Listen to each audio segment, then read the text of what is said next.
দেশের শীর্ষ পত্রিকার প্রধান প্রধান শিরোনাম। প্রতিদিনের বাংলাদেশ। রানা স্বপ্নার ফাঁসি, শিশু রামিসা ধর্ষণ ও হত্যা মামলার রায়। এবার আমাদের ঘুরে দাঁড়ানোর পালা। জ্ঞানভিত্তিক রাষ্ট্র ও সমাজ গড়তে হবে প্রধানমন্ত্রী। নির্বাচনী প্রতিশ্রুতি পূরণের মেগা বাজেট বৃহস্পতিবার। শূন্যরেখায় মানবিক সংকট, কূটনীতিতে নতুন অস্বস্তি। সীমান্তে পশ্চিম আতঙ্ক। দিল্লিতে বৈঠক শুরু আজ। কালের কণ্ঠ। সোহেল স্বপ্নার মৃত্যুদণ্ড।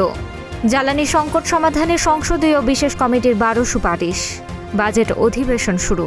প্রস্তুতি ম্যাচে জয়ী আর্জেন্টিনা ব্রাজিল। আর বাকি 3 দিন। যুগান্তর। দ্রুত বিচারের নতুন মাইলফলক। সোহেল ও স্ত্রী স্বপ্নাকে ফাঁসিতে ঝুলিয়ে মৃত্যুদণ্ডের আদেশ। ইয়াসিনের জামিন ঠেকান প্রধান বিচারপতি হাসান। গুজবে গ্রাহকদের আতঙ্কিত না হওয়ার আহ্বান। ইসলামী ব্যাংকের এমডির ভিডিও বার্তা। সমকাল।